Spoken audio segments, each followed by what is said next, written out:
Warning: our YouTube channel and its videos may contain scenes, language, and content that may not be appropriate for all audiences. These videos include surveillance footage, undercover pursuit of suspects, actual police and rescue operations, and fearless confrontations. If you do not approve of the content, please do not watch our videos.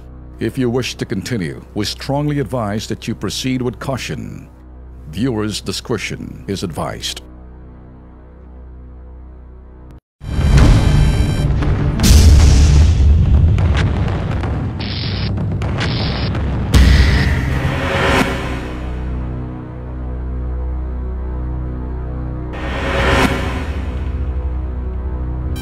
Ang withdrawal mo rito as CSI, C5.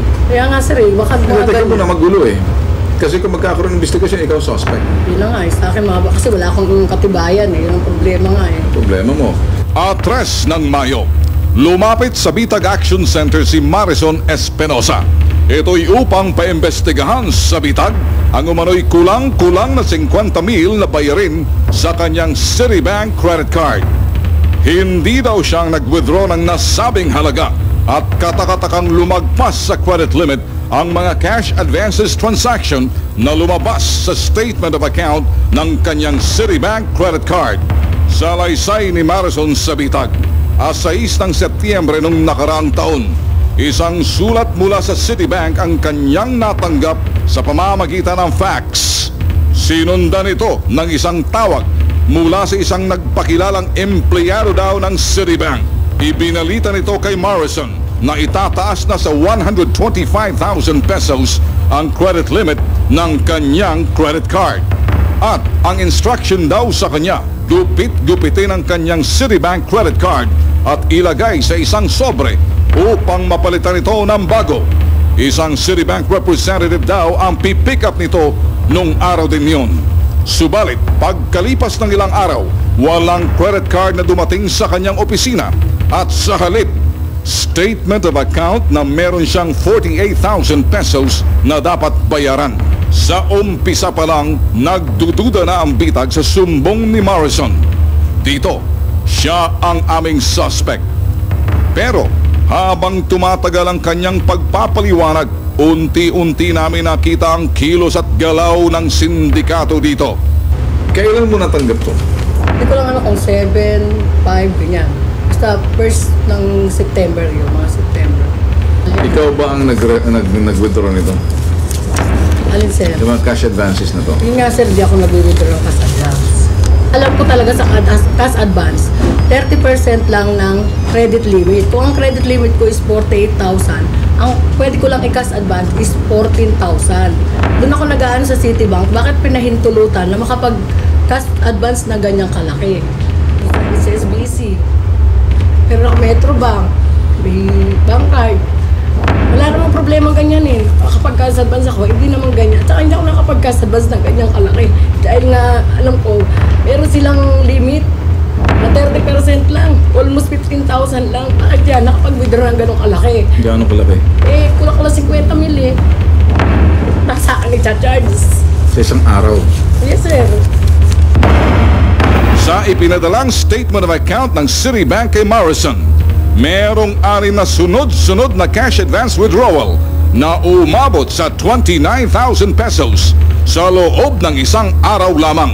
Samantalang kung tutusin, ang cash advance credit limit na nakalaan sa Citibank credit card ng biktima ay 14,400 pesos lamang. Isa itong malaking katanungan ng Bitag at ng biktima. Itong nagtulak sa Bitag para isagawang aming investigasyon para sa reklamong ito.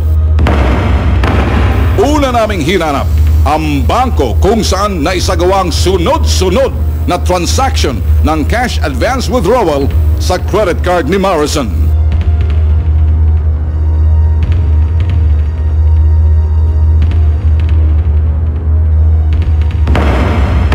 Sunod ay isang panawagan ng Bitag sa naturang bangko sa aking programa sa telebisyon, Ang Bahala si Tulfo, sa UNTV Channel 37. Sana makinig po kayo sa Citibank sa inyong corporate affairs. sa inyong dispute department, sa inyong legal department, listen up, listen good. No intention or no offense whatsoever impute or stain your reputation. That's not the very purpose of this program. Sa amin lang, gusto namin sabihin, makatulong. If you don't want to be helped, fine. But we have a victim. Internal yan na hindi dapat namin panghimasukan. Because pag sinabing internal, it's between the bank and the credit card holder na binigyan nyo ng pribilehiyo. Subalit dahil hindi nyo masagot kung bakit nakapag-withdraw, successive withdrawal, 29,000 pesos sa kanyang credit card. Due respect to Citibank, respectable institution po yan. Wala po namin, hindi po namin layunin na makasira or sa anumang bangko for that matter. Layunin po namin makatulong at ilantad sa publiko ang mga walang hiyang sindikato halangang bitukat ng bibiktima ng mga pobreng magmamayari ng credit card. At pagbibigay babala sa iba pang credit card holders sa aking column sa Filipino Star ngayon. 10 ng Mayo, bumalik sa Bitag Headquarters ang nagrereklamong si Marison. Ito'y dahil sa tinawagan daw siya ng Dispute Department ng Citibank upang pag-usapan ang problema. So, nung mag-complain ka sa kanila, wala bang tumawag sa'yo? Pati sabi, ano nga sa dispute. I-dispute lang. Sir. September, October, November, September, nung mag-complain ka, ano nangyari? Pagpapalo po, sinasabi lang sa akin, nasa dispute pa daw. So, nasa dispute na tagal. Yes, sir, tagal. September, October, November, December, January, February, March, April, 8 buwan, walang nangyari. Sa daw ang resulta. At Anong sa akin nga daw, yung Sa'yo dispute daw? na, sa akin naka-charge lahat. Hindi ka man lang tinawagan para mag-imbestigahan ka. Hindi, sir. So, gumawa na sila ng hakbang nila investigasyon, ikaw magbabayad. Yes, sir. Kaya ako ba, himala tumawag ang dispute. Tapos Himala, tumawag. Yes, sir, himala. Dahil Ano sa palagay mo, bakit tumawag yung akala ko nga, sir, na-contact nyo kayo. Hindi kami kumukontak sa kami, wala pa kaming contact na isinagawa. As a matter of fact, kami nag-iimbestiga na naniniwala na posibleng sindikato to. Yes, sir. So ngayon, anong sinabi sa sa dispute nung tumawag sa iyo ng Huwebes? Biyernes. Biyernes naman. Biyernes. Anong sinabi sa iyo ng Biyernes? Bali, pinapupunta ako sa main office nila sa may Libis. Ano sinasabi? Makapag-usap daw ako doon kay Donna Mercado. Donna Mercado. Ibig sabihin, dahil sa panghimasok ng bitag para imbestigahan ang reklamo, hindi magkusang kausapin ng Citibank ang biktima.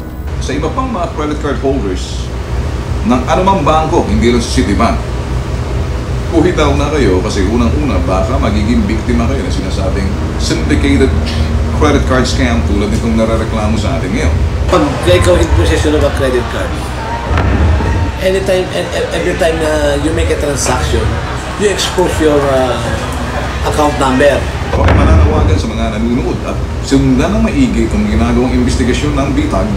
Hindi kami nagdudulong-dulungan dahil nakikita na namin punot dulo nito, naamoy na namin dahil mayroon na kaming kasong tinatrabaho noon. Una, etong pinakikita ng biktima ay hindi mangyayari, dapat hindi nangyari ito dahil ang maximum cash withdrawal doon sa kanyang amount, sa kanyang credit card, ay dapat 14,000, 12,000 to 14,000 lang. Pag anytime sumobra ka na doon sa credit card cash withdrawal, i-decline ka dito, nakalusot.